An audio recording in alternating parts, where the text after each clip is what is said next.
Thank you so much. So welcome, prospective students, parents, family members, and guests to Your College Adventure Awaits, a panel presentation hosted by the 12 Offices of Admission of our State University System of Florida. My name is Elliot Warner, and I am a college admissions representative, and I will be your host and moderator this evening. But before we begin, I have a few housekeeping items to go over with you guys. So first, this is being recorded, and each of the 12 universities will have a copy to host on their individual websites, so you guys can access this if you have to leave early, and it's an opportunity that's available to your communities. So after the university introductions, we will move to the question and answer portion. These questions came from you, the students from around the state and the 12 universities. So we worked together to create an all-inclusive list that represents all of the answers of these 12 universities. If the question or answer is specific to a few of the schools or some of the schools operate differently, that will be noted in the responses. We do have college admissions and financial aid professionals available with us this evening to help answer any questions via the Zoom Q&A function. They're answering general questions about the college admissions and financial aid process. So if you guys have any specific questions unique to your case or unique to a specific institution, please feel free to reach out to them directly. Now, to get us started, we're going to hear from each of our 12 schools. But before we do, here's a few facts about the State University System of Florida. For the record, we are the #1 ranked state university system in the entire country for the last 3 years in a row. So give it up for Florida. We enroll over 350,000 students every year and award nearly 70,000 bachelor's degrees every year. So to get us started, let's hear from the #1 ranked public historically Black college from our very own Florida A&M University and Mr. Chester Hood. Well, good evening, everyone. My name is Chester Hood, and I serve as the Interim Director of Undergraduate Admissions at the Florida A&M University. I bring you greetings on behalf of Dr. Larry Robinson and the entire Florida A&M community. FAMU was founded as a historically Black college university, and we are committed to welcoming a diverse class of scholars. FAMU has approximately 10,000 students from across the United States representing 70 countries. Our Center for Access and Student Success Building is now up and fully functioning. With that in mind, we're excited about the great things happening on our campus. The first thing that I want to announce to you that our fall 22 application will be open on June 15th, 2021. Our admissions requirement will remain the same this year, meaning that we will be looking for a FAMU recalculated GPA of a 3.0, again, your core classes. Those can be submitted by sending us an official transcript, either through the mail, electronically, or you can self-report through our Rattler portal.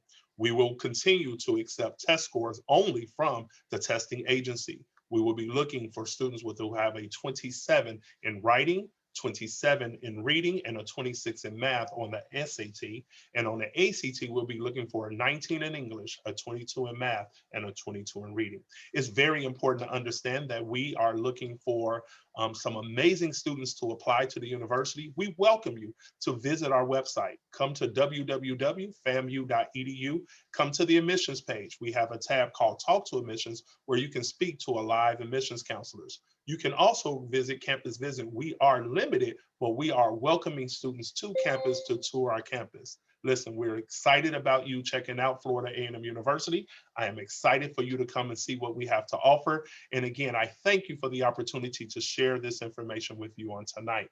Next, I would like to introduce my colleague from Florida Atlantic University, Ms. Mara Flachner.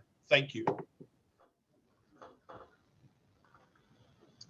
Thank you, Chester. Good evening, everyone. My name is Maura Flachner. I serve as the Executive Director of Admission for Florida Atlantic University. Greetings from Boca Raton. Want to share with you some exciting things that have happened on our campus this year, some fun facts, if you will. Our Leon Charnier Diplomacy Program placed first in the nation at the Model United Nations competition. Our students are very well trained in judicial debate and have taken home that honor for the last few years.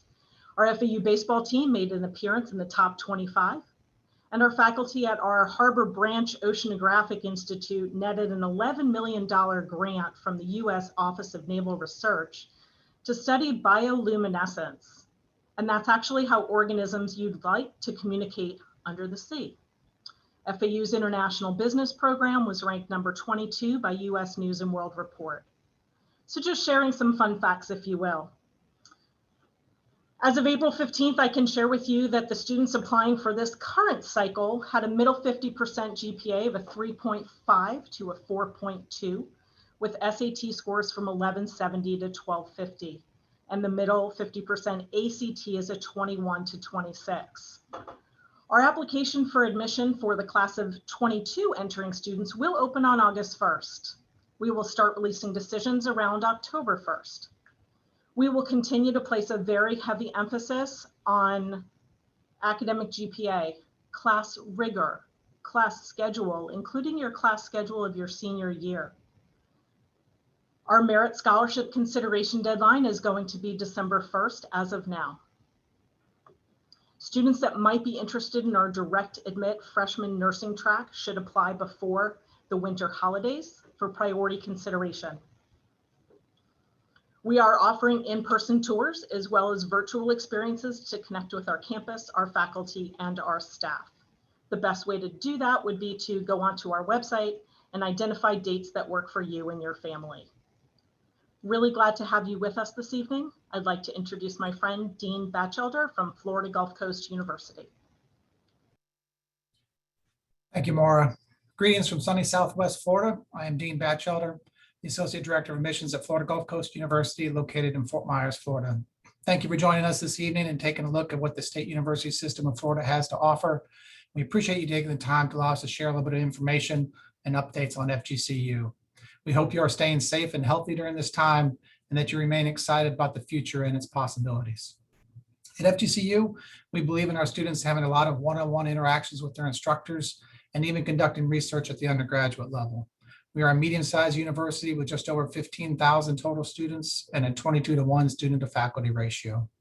We give students 63 majors and 53 minors to choose from within our 5 colleges of business, engineering, arts and sciences, health and human services, and education, as well as our School of Entrepreneurship.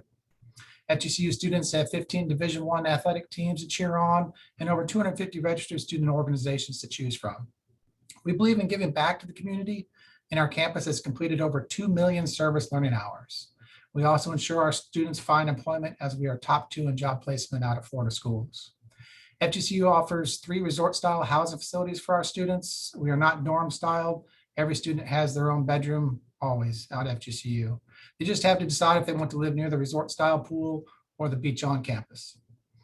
FGCU uses an early action and regular decision process. Students who apply before November 1 are in the early action pool, non-binding, and will hear back in December and January. Students who apply by March 1 are in regular decision, and they will hear back in batches from January through April. Early action students are also in the priority consideration for merit-based scholarships, so I encourage students to apply early. FGCU is on the Common App, and we still have our native application as well. And our campus is open, and we are hosting campus tours 5 days a week and on some Saturdays. So we hope that you will consider scheduling a visit at fgcu.edu, and we look forward to showing you our beautiful campus. Next is my colleague, Jody Glassman from Florida International University.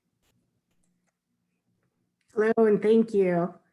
You know, the word resilient is defined as a person or animal able to withstand or recover quickly from difficult situations. Of a non-living, it is defined as something able to recoil or spring back into shape after bending or stretching or as being compressed.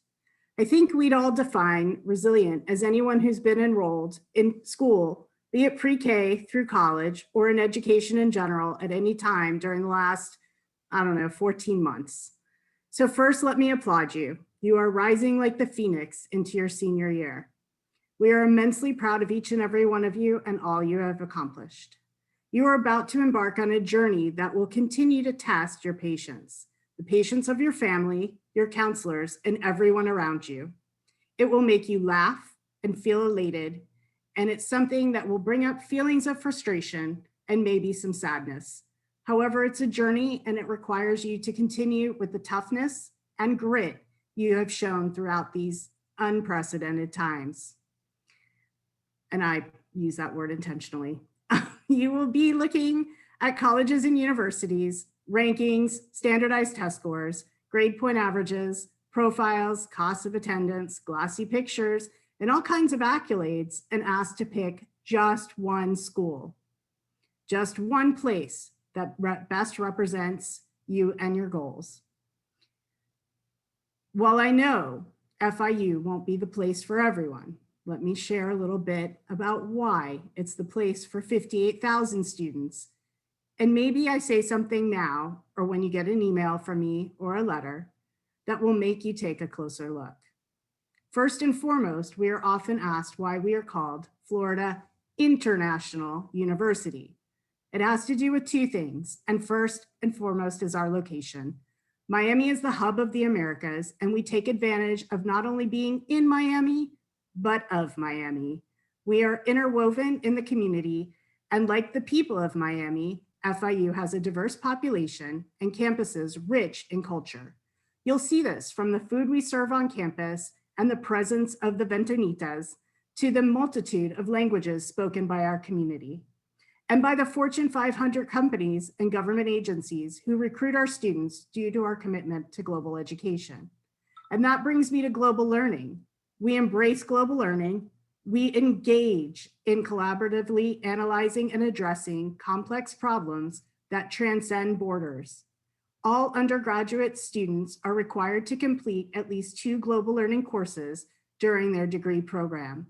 And you will find that global learning is a cross-curriculum part of your FIU experience. At FIU, we focus on real students with real goals and real responsibilities, rooted in the realities of today. One of the highlights recently has been a class offered in the Chaplin School of Hospitality and Tourism Management. The class has been taught by Miami nightlife mogul and restaurateur David Grutman. His guest lecturers have included David Beckham, DJ Khaled, and Pharrell. And his research labs included Komodo, Swan, and Club Live. This class isn't all fun in Miami nightlife. The students must develop a concept plan for a nightclub or restaurant and present it to Groot Hospitality team for a professional review and feedback. It's like Shark Tank in a class. There's much more I can share with you about FIU, but I have 2 minutes. And at FIU, what real does makes a real impact, and real takes on real challenges, because that's who we are and what we do. At FIU, we never lose our passion for our beloved humble roots on the grounds of an old Tamiami airport. We look backward to remember how far we come and what it took to get here. And just like you, we'll look forward to where we want to go and what we need to do to get there. We continuously turn the impossible into the inevitable. We hope you'll join us. The application for the class of 2022 opens on July 1st. To meet with a member of our team and discuss admissions, financial aid, and scholarships, I invite you to check out go.fiu.edu/visit. And now it gives me great pleasure to introduce my colleague from Florida Polytechnic University, Michelle Powell. Awesome. Thank you so much, Jody. Good evening, everyone, and greetings from Central Florida. I am Michelle Powell, and I oversee freshman admission here at Florida Poly. So on your screen, you can see numerous accolades and awards that Florida Poly has received in just the past year alone, including making our first appearance in the national rankings of the prestigious U.S. News and World Report as a top 40 public engineering college without a doctorate degree. Now, while we are incredibly proud of our accomplishments, we are more so proud of our campus community. We have students from all backgrounds, walks of life, and interests in extracurricular activities. Within that diversity, though, is a central thread, a love of STEM. Our students are academically strong, many taking pre-calculus and calculus prior to enrolling, in addition to immersing themselves in a variety of leadership activities in high school. But here at Florida Poly, students can continue that academic success and partner it with involvement in anything from our university band to our brand new men's lacrosse and women's soccer teams, robotics, and much, much more. Now, involvement in activities and finding your tribe is very important, but at Florida Poly, academics is definitely at the center. That is why we are in the final stages of building our new Applied Research Center. This 90,000 square foot facility will more than double our current research space while providing necessary classrooms and faculty offices as we continue to grow our current population of about 1,400 students. Now, before my time is up, I want to end on a few important notes about the admissions process. The first is that our application for fall of 2022 opens August 1st, and students can apply via the Common App or our institutional website. I also encourage you all to really consider the different deadlines that you'll be hearing about tonight, because those are very important. And for Florida Poly, our priority deadline is November 1st, and encourage students to apply by that date in order to maximize the different scholarship opportunities that Florida Poly offers for students. Now, one thing I want to mention is that the college search process is just as much about you finding a school that's going to be the best fit for you, as much as it is for the school to determine if you will be a good fit for them. So I encourage you all to really start thinking about those letters of recommendation, essay, and supporting materials that you'll be submitting when you start your applications this summer and into the fall, and consider what they showcase about your interests and you as an individual. And lastly, the best way to determine if a school will be the right fit for you is to visit. So I encourage you all to check out that website on the screen to learn more about the virtual and in-person visit opportunities to experience Florida Poly, as we continue to provide campus tours 6 days a week, Monday through Saturday. So thank you all very much for your time this evening. I hope you have a wonderful rest of your week. And now I'm handing over to Haga Ferguson from Florida State University. Thanks, Michelle. Greetings from Florida State University, located in beautiful Tallahassee, the state capital of Florida. FSU is a preeminent university ranked in the top 20 according to the U.S. News and World Report. And my name is Haga Ferguson, and I have the privilege to serve as a director of admissions at Florida State University. A little less than 44,000 students call FSU home. Approximately 33,000 students are undergraduate students working on their bachelor's degrees. FSU offers a great variety of different majors in areas such as business and entrepreneurship, engineering, political science, criminology, psychology, and fine arts, just to name a few. Our student to faculty ratio is 21:1, allowing for smaller classes at a larger research university. A strong sense of community is found at FSU, and students are encouraged to get involved in one of the 650 registered student organizations on campus. Whether you want to continue to volunteer in college, play intramural sports, join an honor society, or learn how to do pottery, we have plenty to choose from. We feel strongly that students need to get involved on campus starting in their first year, which is a contributing factor to our 95% retention rate, the rate of students returning after completion of their first year in college, which places us in the top 15% among national public universities in the US. So how do you apply to become a NOL? Submit an application online before November 1st, which is our priority application deadline for next year. Students that have a complete application by November 1st will receive an admissions decision on February the 17th. Students that are interested in applying to the honors program should indicate that on the university online application, resulting in a supplemental honors application on their student portal that the student will need to complete by the November 1st deadline as well. We ask that students complete the self-reported student academic record, or as we call it, the SAR, using their high school transcript as a guide. The SAR is used in lieu of a high school transcript.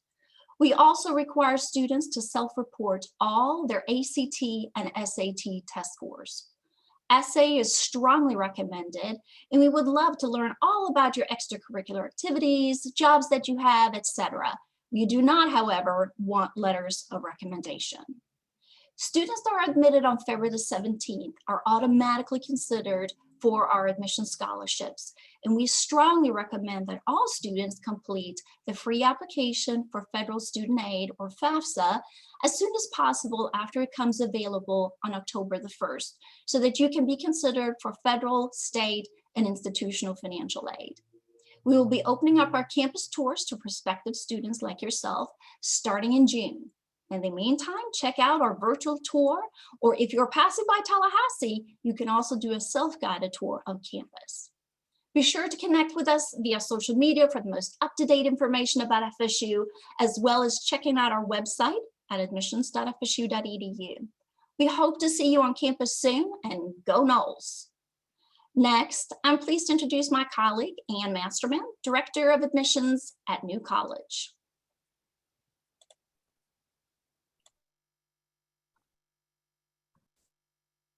Great. Thank you, everyone. My name is Ann Masterman, and I am the Director of Admissions and Recruitment at New College of Florida. I hope this information is helpful to you and your family as you continue with your college search. New College of Florida, we're all about preparing intellectually curious students for lives of great achievement. New College is a public liberal arts and science college and the designated honors college for the state of Florida. We have about 800 students enrolled, and we're located in Sarasota, Florida, on the west coast of the state, about an hour south of Tampa. We're a residential campus, which means all of our students live on campus for all 4 years. One common question we get from students is, what can you study and what can you do with a liberal arts and science degree? And the answer is anything you want. We have over 40 majors, or as we like to call them, areas of concentration, and many of our students have more than one area of concentration because of their multiple passions and interests.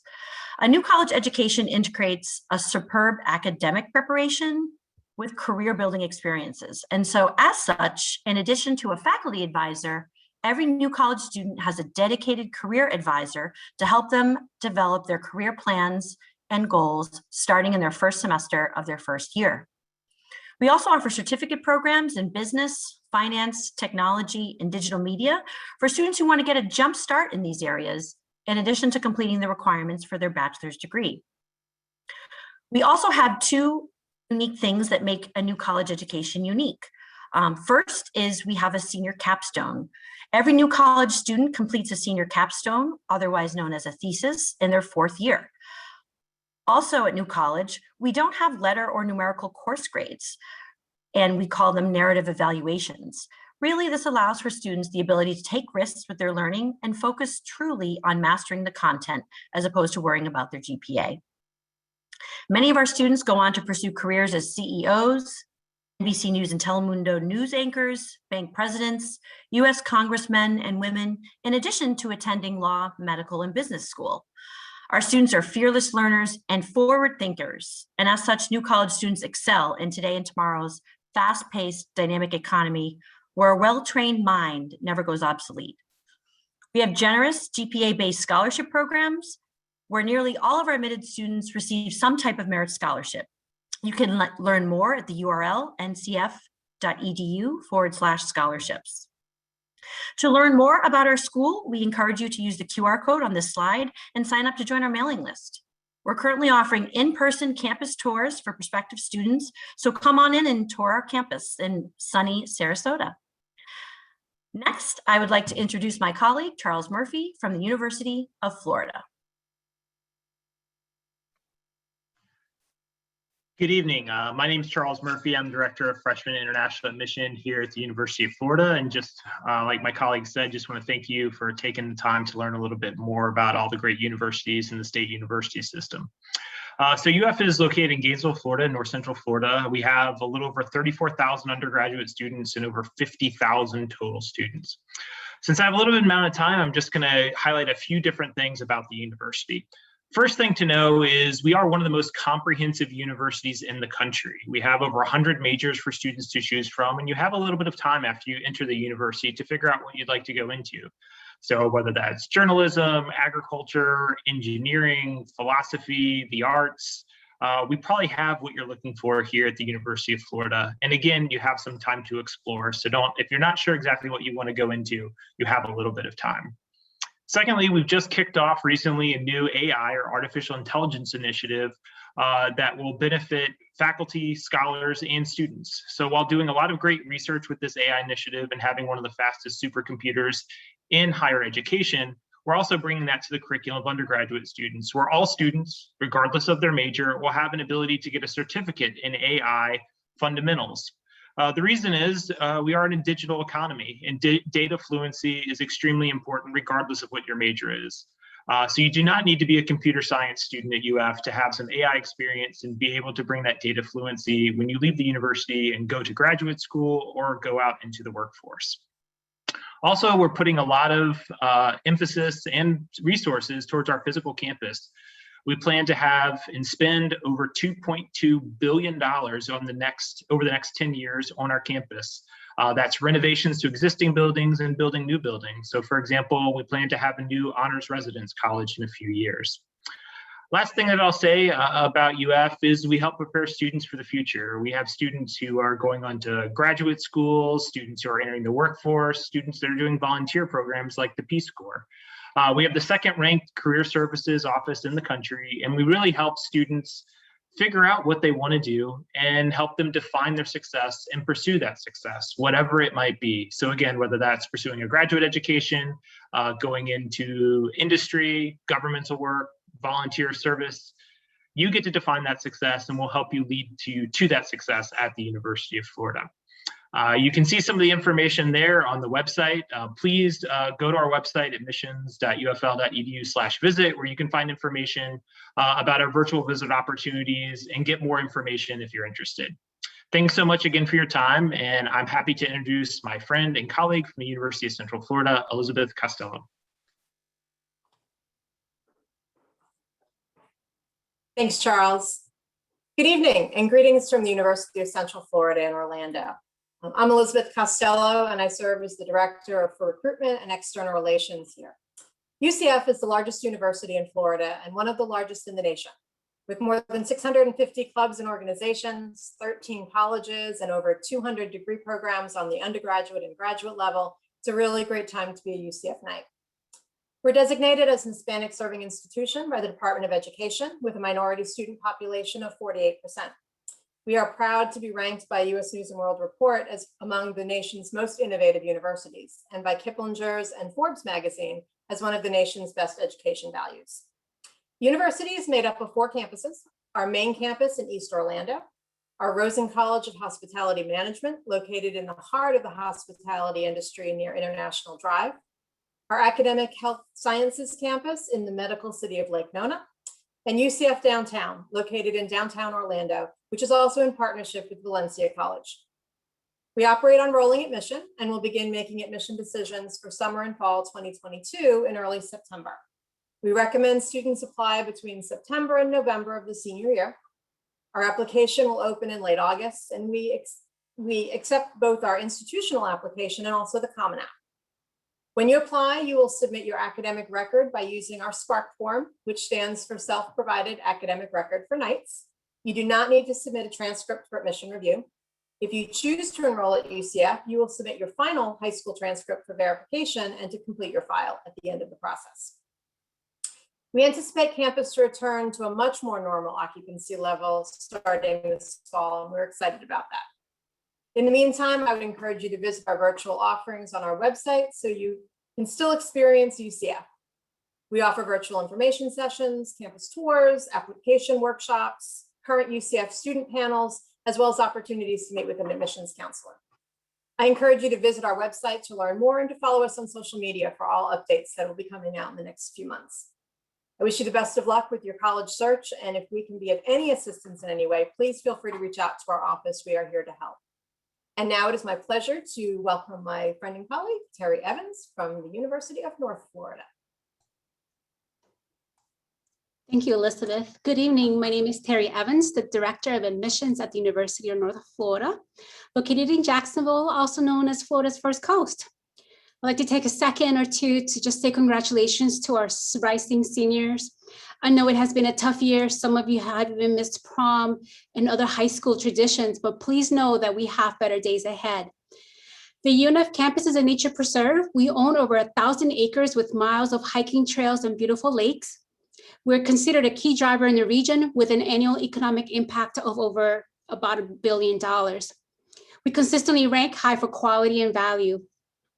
Our distinguished programs of excellence are international business, coastal biology, nursing, nutrition and dietetics, transportation and logistics, and music. But altogether, we have 123 majors and 75 minors, so I'm sure you'll find something with us. UNF is known for providing students with transformational learning experiences, conducting research with faculty, taking part in community-based learning, or studying abroad, which our Ospreys, our UNF students, do at twice the national average. With an enrollment of about 17,000 students, we're just the right size to minimize potential health risk while maximizing the exceptional academic opportunities and campus life you'll enjoy. Our average class size is 35 students with a 19-to-1 student-to-faculty ratio. Your college career is important, so we have placed student success at the heart of everything we do. We have significant resources invested in best-in-class advising, peer tutoring, supplemental instruction, and academic coaching. The Hicks Honors College offers a comprehensive program with hands-on, in-depth learning designed for high-achieving students. This program emphasizes experiential and active learning in small classes. At UNF, everything has been designed with you in mind. The skills and knowledge that you gain at the University of North Florida can be used as you advance in your studies and your career in our ever-changing global society. We're rolling admissions, so I invite you to apply as early as June 1 or attend one of our Apply in July events in a city near you. Apply in July allows rising high school seniors like you to meet one-on-one with UNF admissions coordinators to obtain an early admissions decision on the spot during the month of July. Please join our mailing list by scanning the QR code on the PowerPoint or by visiting our website so that we can send you your personalized invitation. Lastly, we would love to see you at our on-campus virtual or one of our free SAT, ACT test prep sessions, or at one of our upcoming events. Thank you again for joining us tonight. I now have the pleasure of introducing my dear, dear friend, Dr. Glenn Basterfield from the University of South Florida. Glenn? Terry Evans, thank you very much for the introduction from the great University of North Florida in Jacksonville, Florida. Hello, Generation Z, high school class of 2022, future college class of 2026, and future alumni from a great university in the state of Florida university system. Greetings from the University of South Florida. My name is Glenn Basterfield. I'm the Dean of Admissions at the University of South Florida in the Tampa Bay metropolitan area. All of our heart thoughts are with you and your families as you finish your junior year. You have endured through one of the most difficult times in recent history. Thankfully, we are all starting to see the light at the end of the tunnel, and hopefully a return to normal for your senior year, although that normal is going to be what we call a new normal.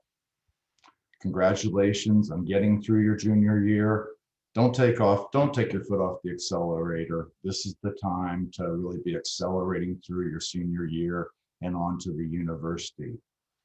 University of South Florida has now consolidated from 3 separately accredited institutions to what we call one USF, with 3 campuses in Tampa, St. Petersburg, and Sarasota, Manatee. With only 65 years of history, the University of South Florida has made unprecedented academic accomplishments and is considered the fastest rising university, either public or private, in the United States. USF is now number 46 public national university in America, per US News and World Report. USF is now only one of 3 preeminent universities in the state of Florida, per the Florida Board of Governors, joining the 2 great universities in sleepy little towns to the north of Tampa Bay area. And USF was recently ranked number 1 by the Florida Board of Governors in the entire state university system performance-based metrics, which measures undergraduate student success. For the class of 2022, the University of South Florida will remain admissions flexible. What is admissions flexible? Much like the class of 2021, which had to endure the early parts of the pandemic as they entered collegiate education. For the class of 22, the University of South Florida will be flexible in our admissions criteria. We'll flex to 8s. We're going to flex completion dates, flex transcripts, we'll flex test scores, and will flex our scholarship ability. Although we have to require test scores for first-year students, we will remain flexible in how we emphasize the SAT and ACT scores in the admissions process. Please take our virtual tour, or by all means, visit our campus. We are open for tours. And please continue to stay safe. I'd like to now introduce my colleague from the great university in Pensacola, Florida, Katie Condon.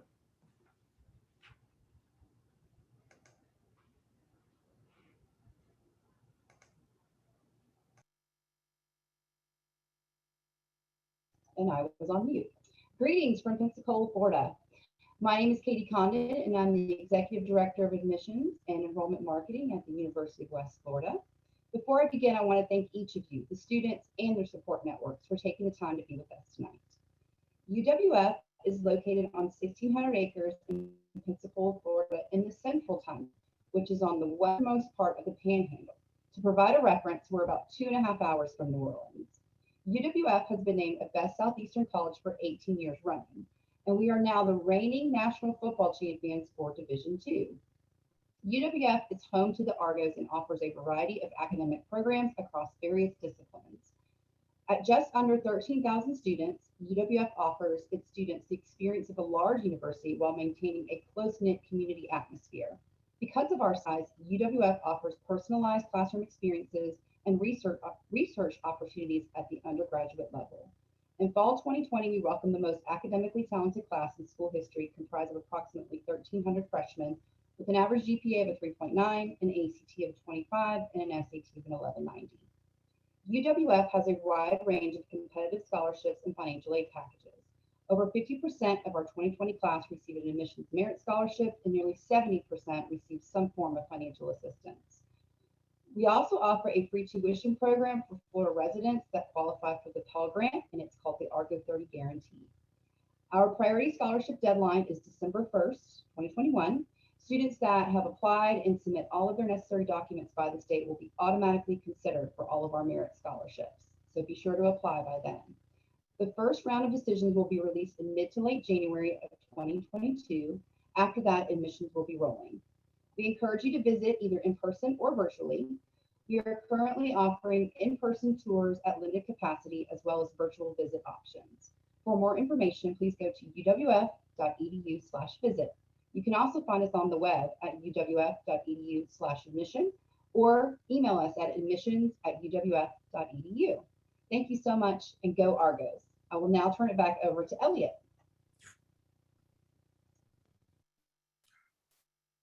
Thank you so much. Oh, you guys were awesome. Again, thank you so much to all of our presenters. You guys gave us a great look at what it's like at all of your various different universities and institutions. And I hope that, again, these students feel free reaching out to you guys in the different offices if they have any more questions. Okay, so now we're going to move on to our Q&A function. So just know that these questions were sent in by you guys, the audience, be it students, your parents, or just anyone who has questions about what it may be like to apply here at the institution. If you guys are curious about how it's going to run, I'll be directing those to specific individuals, but we will also keep our Q&A function up and running. So if you guys have any other questions, something that maybe we haven't touched upon, please feel free to write those in the Q&A and we'll be happy to address them. But if you guys are ready, let's get started. Okay, our question number one is something that's been on everybody's mind, and so let's go. So question to Mara. Are you guys, the State University of Florida institutions, offering campus tours? Yes, we've seen a lot of questions in the chat. Thank you, Elliot. So some of us are, some of us are not. So currently, FAU, FIU, FAMU, UNF, UWF are offering, and Gulf Coast are offering tours. We're all talking about it. We all have virtual options. We all have different apps and websites where you can do virtual tours. We also all have restrictions because of COVID. So we are all operating in a very reduced capacity. So some of our dates at our different schools do fill very quickly. We strongly recommend you go to the school that you're interested in and check out the website and see what their reservation process is like. We all have a mask ordinance. We are all practicing social distancing. And as we get through the summer and CDC guidance changes, our institutional or Board of Governors guidance changes, we may be able to accommodate more folks, and some of our universities may be able to start doing tours. New College is also offering campus tours. I apologize for leaving them off of the list, but the best way to find that information is going to be on each of our schools' websites. Thank you, Elliot. Awesome. Basically, if you guys missed that, because I don't want you to lose on that, if you guys are interested in tours, a vast majority of the Florida institutions have started rolling back up, or they're in the process of doing so. Please make sure you guys reach out to those individual offices. I know you very much want to visit those campuses. On to question number 2, and this one's going to be for Dean. So what is the difference between early action, early decision, and rolling admission? Thanks, Elliot. Pretty straightforward. Early action is a form of batch processing. It gives a student the opportunity to show a non-binding interest in the university, complete their application early, and then receive a decision early. It makes themselves eligible for merit scholarships. And I think, as all the universities have reiterated here, apply early, apply early, apply early. You just set yourself up for the best chance for success and for scholarships. Rolling admissions, on the other hand, is just providing admissions decisions as applications are completed on a rolling basis. As they roll in, they receive a decision. And some of the universities use rolling admissions as well. Awesome. Thank you so much. And you definitely cleared it up for me. So for our question number 3, this one's going to go to Miss Elizabeth. What is SSAR and Spark? And is that something that I have to fill out? Great question. Thanks, Elliot. The SSAR is the self-reported student academic record that is used by 8 of the 12 SUS institutions. And the SPARC is the self-provided academic record for Knights used by specifically UCF. They are both systems that are designed to allow students to self-report their academic record to the institution during the application process. If the university uses the SSAR or the SPARC, you are required to complete it. Students are required to submit a final official transcript to the one institution where they're enrolling after they graduate high school prior to enrollment, so that everything on those 2 forms can be verified and finalized. But for the initial application review process, either the SSAR or the SPARC is what their admissions committees will use.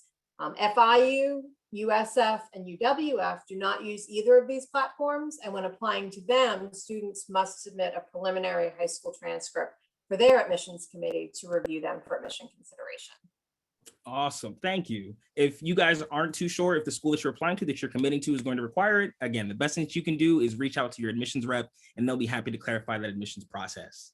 Moving on, our next question is going to be for Hedge. Do I have to take math or science my senior year? I'm not too good. Elliot, that is a great question. And while the minimum that's required for consideration is 4 years of math and 3 years of science, 2 should be with lab, the truth is that the selective admissions and a holistic review process that our students go through, it really is to the benefit of the student to take as much math and science as possible, including in the senior year.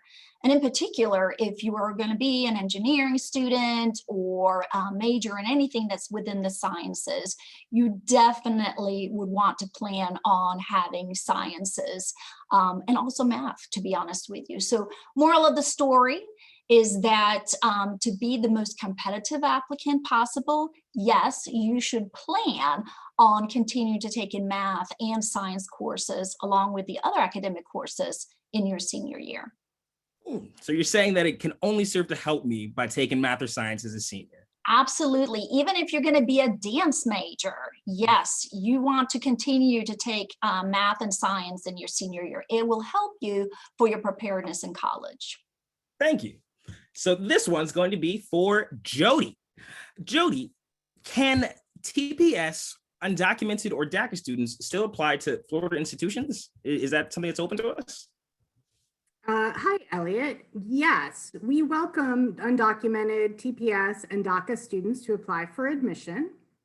There is a separate form that needs to be completed to determine eligibility for a non-resident tuition waiver, which will provide students in these categories who meet certain conditions with in-state tuition. Okay. So that means that those options are still open to us. Perfect. So again, if you are interested in specific institutions or that's your unique circumstance, again, the best thing you can do is, again, reach out to all of those different universities and they'll be happy to help guide you through that process. We can understand it can be a little bit confusing for you. Okay. So then that takes us to Miss Katie. I didn't do too well in online classes. Is this going to hurt my chances of getting into college? It was COVID. Well, due to increased numbers in virtual learning environments, we will assess the coursework on the same level as we would assess in-person coursework. We do understand that we may see some changes between the fall semester of 2019 through your junior year, and we do understand that the transition from face-to-face to remote was not smooth for everyone. Okay, so that means that my grades from this COVID year still are going to impact me, but at least you're taking that into consideration. Awesome. Correct. So then moving on, this one is for Glenn. What is the average cost of a college degree in Florida? Elliot, great question. And I want to get back to your opening as MC when you said Florida is the #1 state in America for the 5th year in a row for higher education. And one of those metrics is the cost to degree. That's how US News and World Reports looks at how to rank the states. They also look at educational attainment. They also look at the outcomes of the degree. But with regards to cost to degree, I'm going to get to that answer quickly, let's say. First off, the average tuition for an in-state resident in the state of Florida is about $6,400 to $6,500 per academic year for 30 credits. And it varies subtly across the SUS. When we talk of cost of degree, that is the tuition and fees paid over the span of 4 years, including Bright Futures, merit-based aid awarded by the institution, need-based aid awarded by the institution, and federal need-based aid. When we look at all of this combined, the average cost of a degree for the tuition and fees in the state of Florida for a Florida resident is about $6,000. And that's a deal. Awesome. Thank you so much for that, Glenn. And so then moving on. So next is going to be up. And how can we complete our community service hours when a lot of places are closed or they're not taking interns at this time? That's a great question. So we understand that the pandemic has obviously changed, the nature of extracurricular involvement, as it relates to your high school experience. And so many colleges, we're all very understanding of that. There are a number of virtual options that students might want to take advantage of if you haven't already. So for example, virtual volunteer projects and community service. There's some websites. Check out serve.gov, volunteermatch.org, and DoSomething.org for details or just a few examples of some virtual involvement opportunities that you can do while you're outside of class. Also, many schools are offering virtual summer programs, so that's always an option as well, especially if you're interested in doing some summer programs to help with your application. Thank you so much for those resources. Again, so there are a lot of volunteer opportunities out there for those of you still looking. So this next question is going to be for Mr. Chester. Chester, which fee waivers do you guys accept in terms of application waivers? I think that's a great question. All of our institutions accept the College Board and the ACT application fee waiver. We also accept the fee waiver from the National Association for college admissions counseling, or better known as the NACAC fee waiver. Some schools also accept the information that you receive for being a free or reduced lunch or a letter from your school counselor. Please let us know if the cost of the application fee is creating a barrier for you so we can work with you directly. I will tell you that FSU, for example, they actually allow you to self-certify, and NFC will work with you as well. NCF, I'm sorry. Quick follow-up to that then. So let's say I know that I qualify for a waiver, but I'm not too sure the best way to get it. I know that I had a waiver when it came to my SATs. What's the best way to find out how to receive that and send that to you guys? Great question. So we say the students should be ready to provide documentation with their fee waiver request of the SAT, the ACT, the SAT fee waiver, exam fee waiver, or the NACAC application fee waiver form approved by their counselors. Students with financial hardship due to COVID should be ready to provide documentation with their request for consideration. Like what's this, proof of a parent's loss, job loss. FSU allows self-certification, and NCF waives the application fee overall. Thank you so much. So this next one is going to be for Ms. Jody. How does the wait list work? So if I've been waitlisted, what's next? What's my next step? Elliot, I can't imagine anyone would put you on a wait list. Oh, thanks.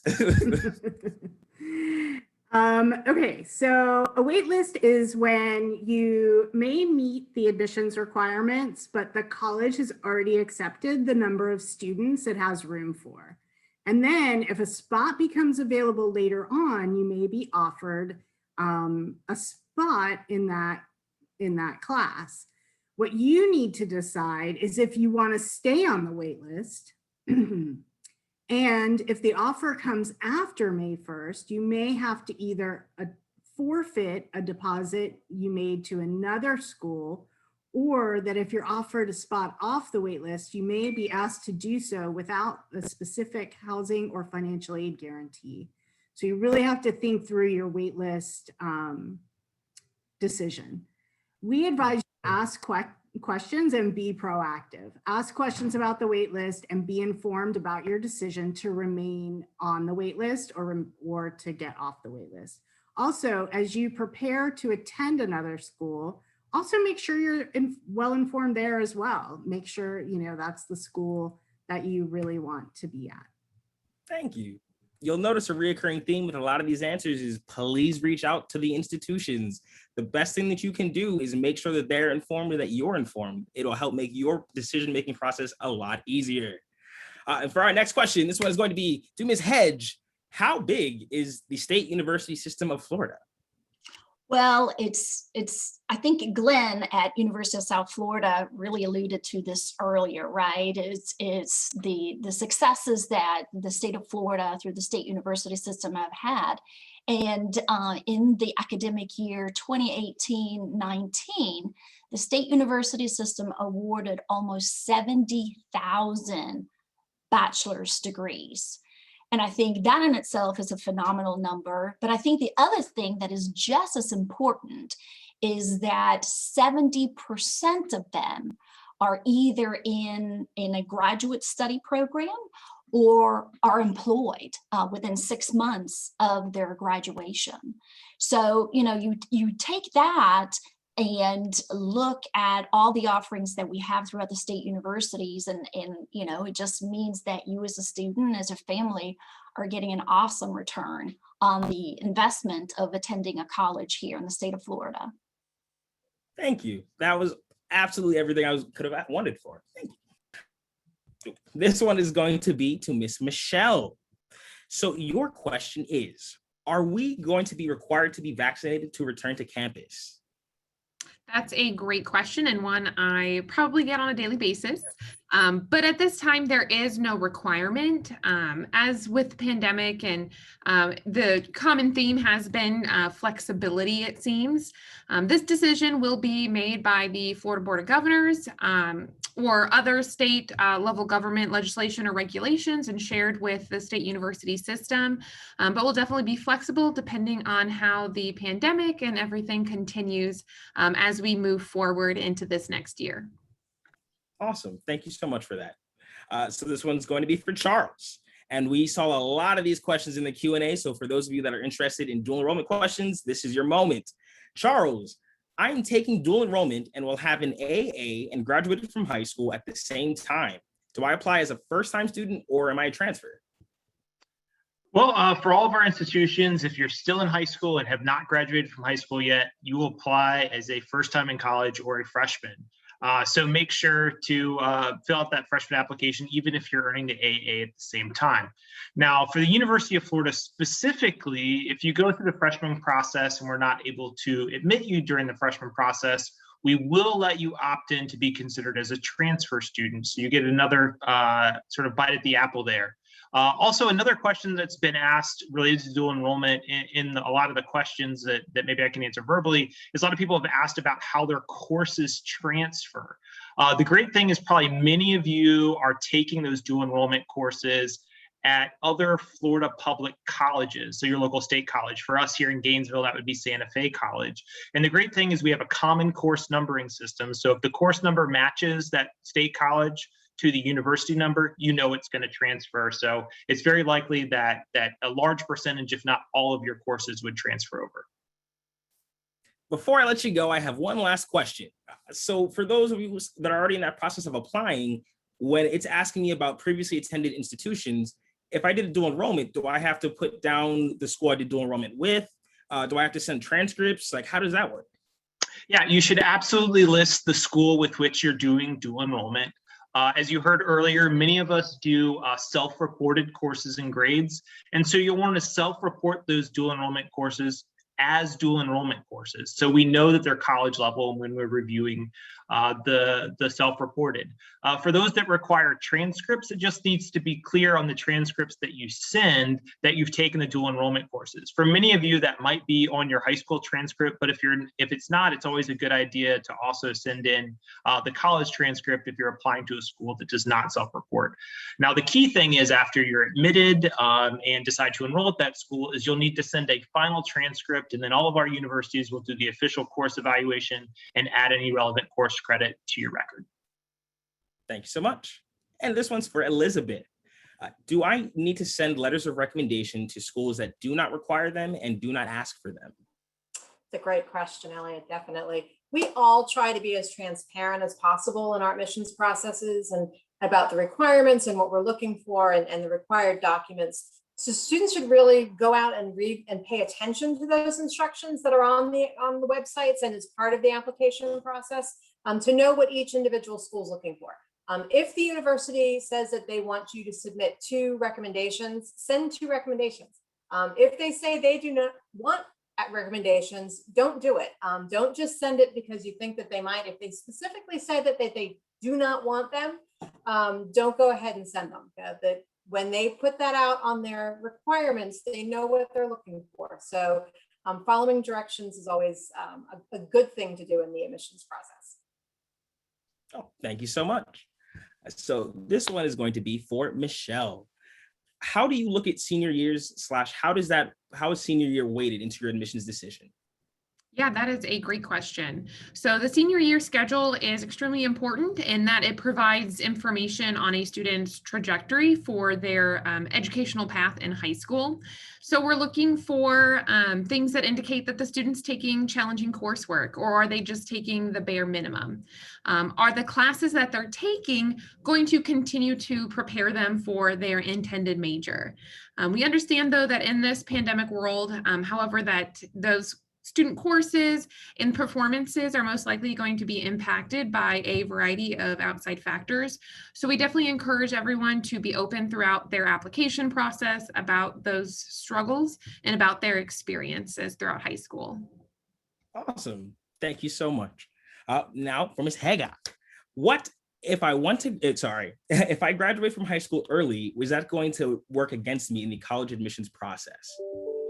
You know, it kind of ties in with what I talked about earlier. It's that it's not really just the minimum number. It's really what we are looking at, and this is all the institutions, is that holistic review. And it's not the number of classes, it's more the rigor of the courses. So is this an honors class? Is it an AP class, IB? Are you taking dual enrollment, et cetera?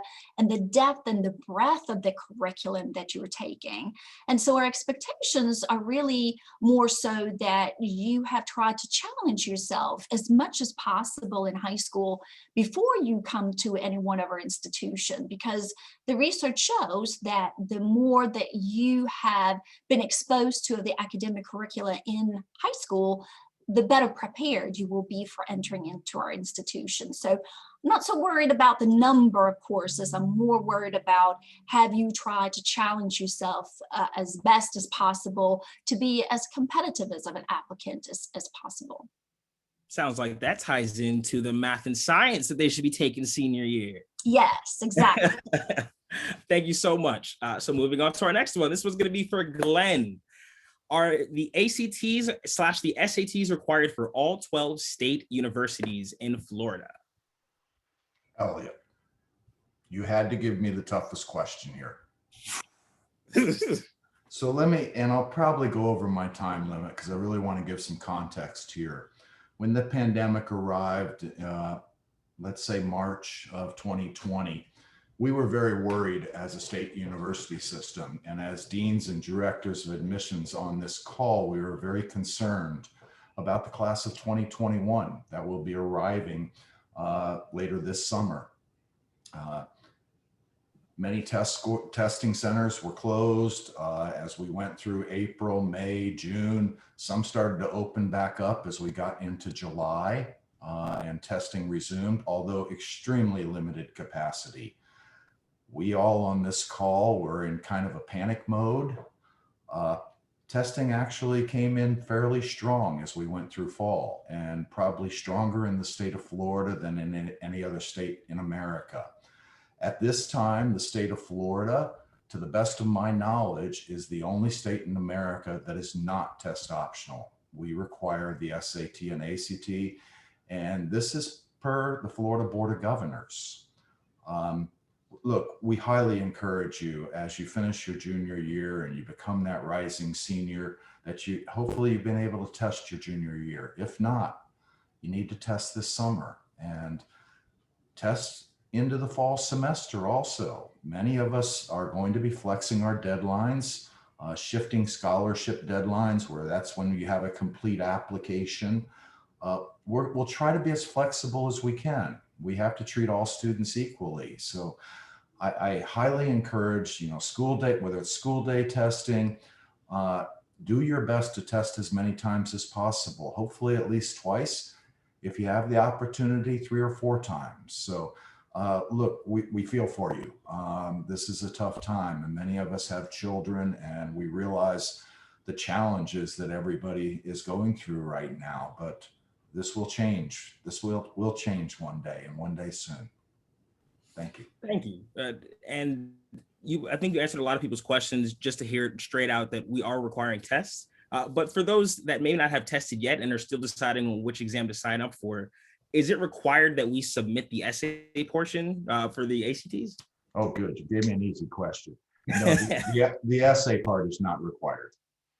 Thank you, sir. That's what we like to hear over here. That was a good answer, finally. So the next up is going to be for Charles. So can I still apply before the deadline and take my SATs or ACTs after? So let's say I want to get my application in before the priority deadline so I can qualify for all those scholarships, but I don't test until after the deadline to submit the application arrives. Am I too late?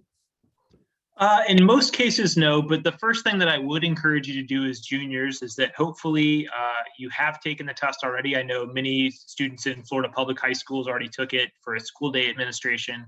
But if you haven't taken it yet, I really encourage you to do that and send us the scores before you even apply. That's really the best way to do it.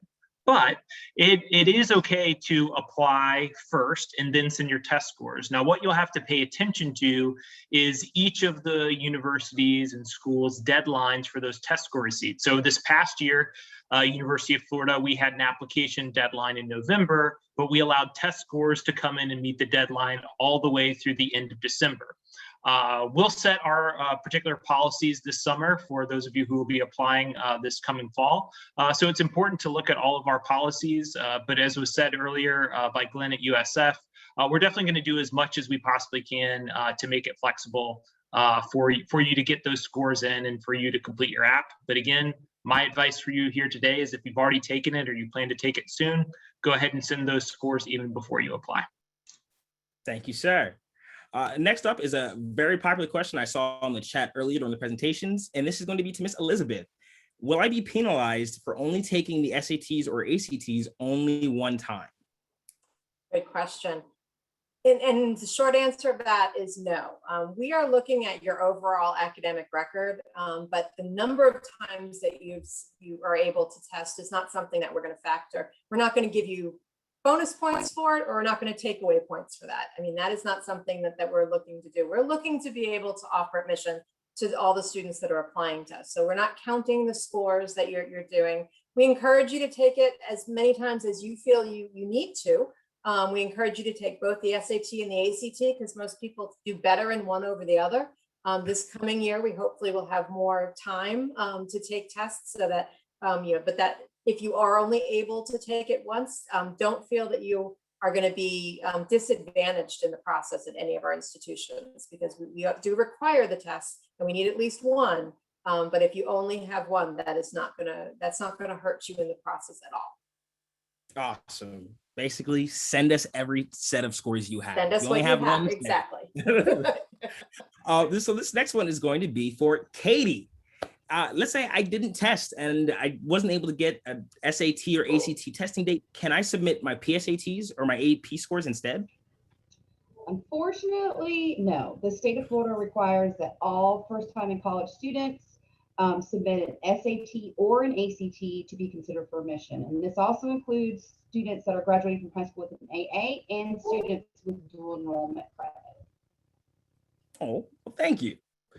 And so now let's call up Terry. Woo! I'd love to hear from you. And so what can I do if I don't think I can afford school? If I don't know how I'm going to pay for it, what are my options? I love that question for a few reasons. Just had a really great friend tell me last week, college is affordable. It just depends on your choice. So I love that answer. And it also pairs up well with who we are as a system here in the state of Florida. There are multiple reasons why we are #1 in the nation for over 5 years now, or close to 5 years, or 5 years. But that also includes our tuition. We are one of the most best value you can actually find out there. And each one of us is essentially tasked with ensuring that we provide you the best pricing model possible. So I would definitely say work with your Office of Financial Aid. They should be your next best friends for the next 5 years, including starting this year, so that you can learn about opportunities such as scholarships and how you tie that up with other perhaps financing options, such as scholarships from donors and anything else that you may have found privately. But remember, it's about your choice. Awesome. If there's anything I think you guys can take from that, please make sure that you guys are reaching out to your financial aid offices, the scholarship offices, and paying attention to deadlines. The money is out there for you. It's just at different institutions. And if you do the research, we promise college can be affordable. So now we're going to hear from an all-star, Pedro. Are there going to be any changes to Bright Futures for the class of 2022? Thank you, Ali, for that question. The eligibility requirements are subject to change with each legislative session. However, for the Bright Futures Scholarship, specifically the top 2 levels, the class of 2022 have been established, and they are as follows. For the Florida Academic Scholar, the student must achieve either a 29 ACT or a 1,330 SAT.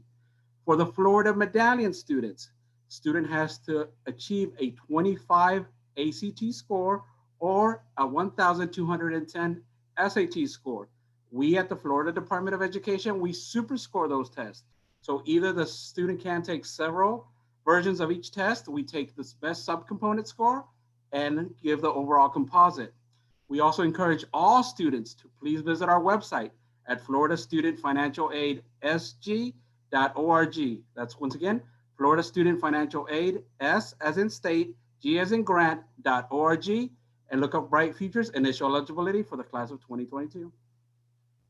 Thank you. Thank you very much. And if somebody would be able to put that link in the chat, I know we have a lot of students who have questions about Bright Future, and that's a great resource for them. So thank you. But our next question is going to be for Mara.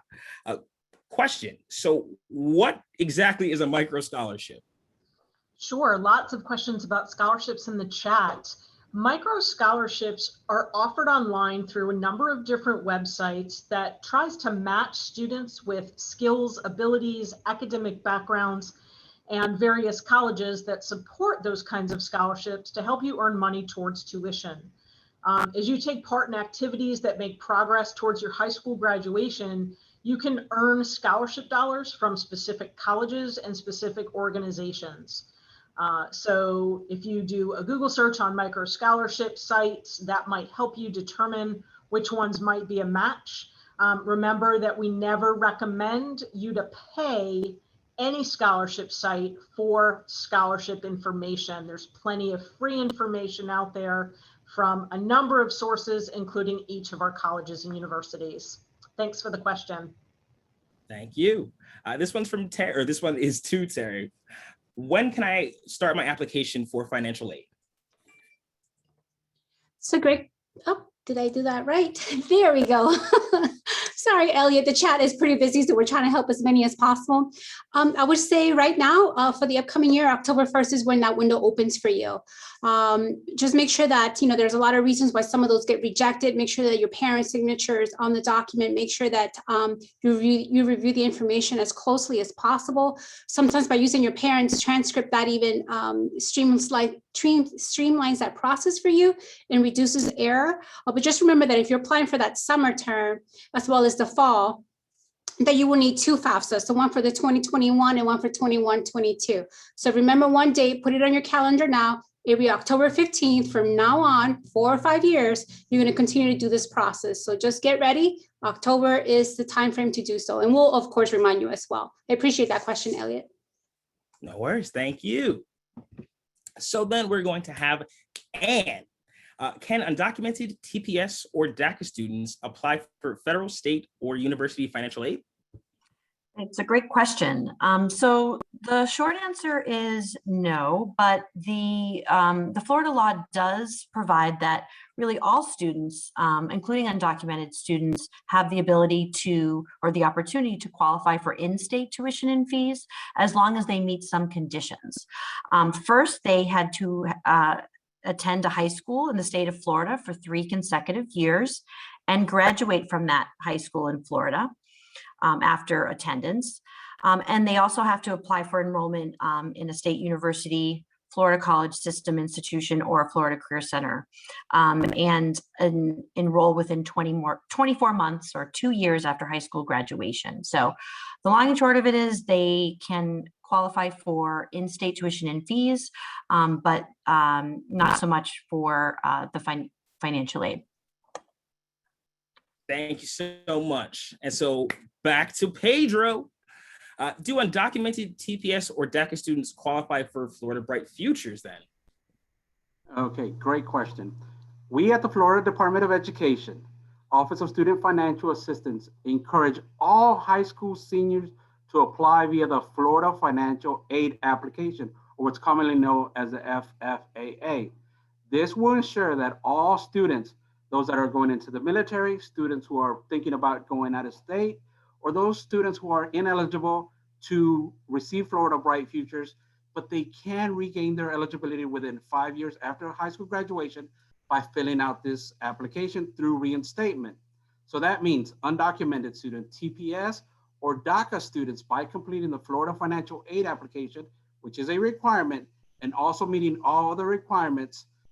Therefore, Bright Futures recipients who did not receive funding immediately following high school graduation may once again apply within 5 years after high school graduation to reinstate that reward.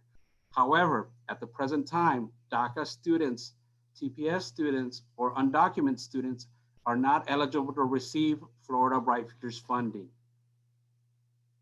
Okay, thank you very much for that clarification, sir. So this one's going to be to Terry. Can you talk about the state's first-gen scholarship programs and those options for those first-gen students? Yes, and I love that. To share a story with you, I was a first gen. So what does first gen mean? That means that your mom or dad are not college graduates, but that doesn't mean we're taking anything away from them. So what I love is that the state has this program available for you. And essentially, if you're able to demonstrate that you have financial need, and then of course that you're enrolling in one of our institutions, there is money for you. So as I mentioned before, it's about that choice that you make and how you can make college affordable. So do remember that you have to complete the FAFSA. Peter just talked about that. That's what is the FAFSA? It's your free, essentially it's your financial aid application. It's how the government and as well as this institution knows what type of money do you need to make you whole. So just remember you have deadlines that are aligned with that as well.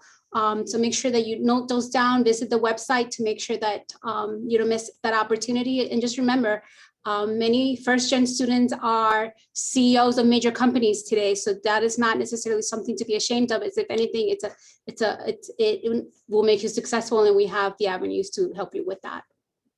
Awesome. Thank you, Terry. I think that's what they needed to hear. So then next up, we have Dean. Do undocumented TPS or DACA students qualify for Florida resident tuition waivers?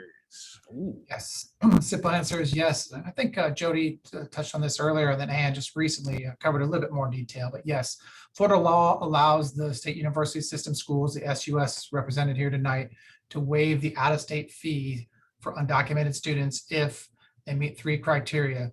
They attended a high school in the state of Florida for 3 consecutive years. They graduated from a high school in Florida after 3 consecutive years of attendance, and they apply for enrollment at a state university or Florida College System institution or career center or charter technical career center in Florida within 24 months, 2 years after graduating.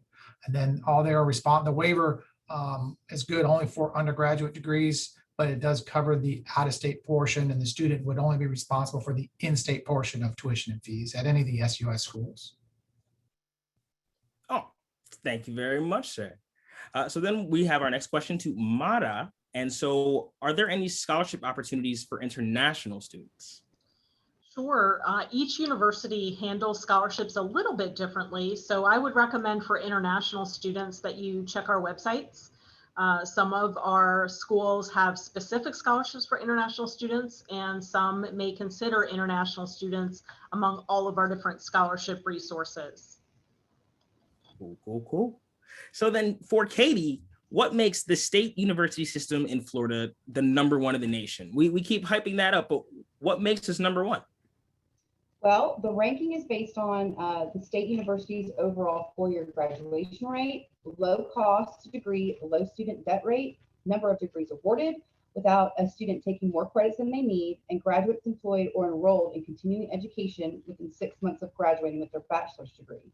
In 2018-19 academic year, Florida awarded nearly 70,000 bachelor's degrees, with 42% of those being awarded to historically underrepresented minority student populations. The state university system is also a leader in innovation and invention. The state university system has produced 421 U.S. patents, and 5 of the universities are in the top 100 worldwide universities granted U.S. patents. Thank you very much, Katie. So, we're down to our last 3 questions. Are you ready? So this one's for Ann.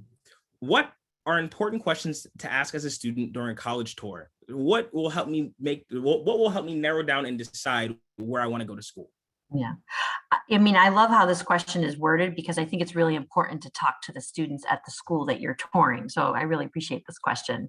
I would ask a student, or multiple students that attend there, what makes your school special? What makes your school unique? I'd ask the student, why did you choose the school that you decided to attend? I'd ask them about their favorite classes and their favorite activities that they like to do on campus. I'd also like to ask them what they do in their free time or on the weekends when they're not in class. Are they involved in clubs and organizations? Do they do volunteer work?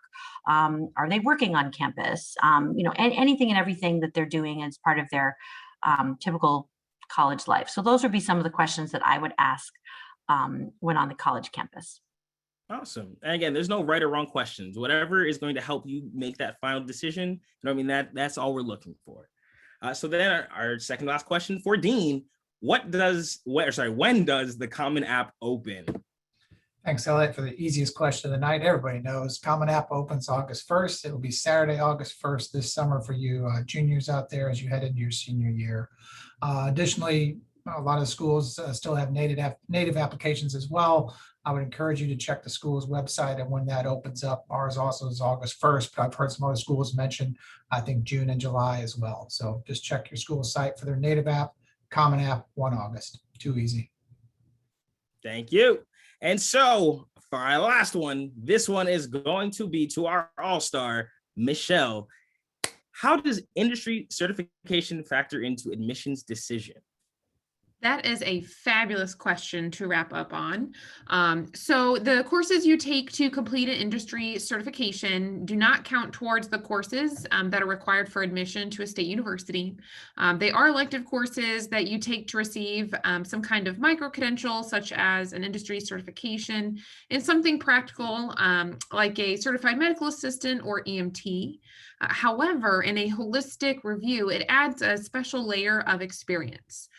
Just make sure that along with your CAPE courses, you take a foundation of courses such as chemistry, physics, pre-calculus, etc., to make sure that you are working towards and on the right path towards your career in nursing or medicine, engineering or business, and making sure that you just have the foundation that you need to be successful.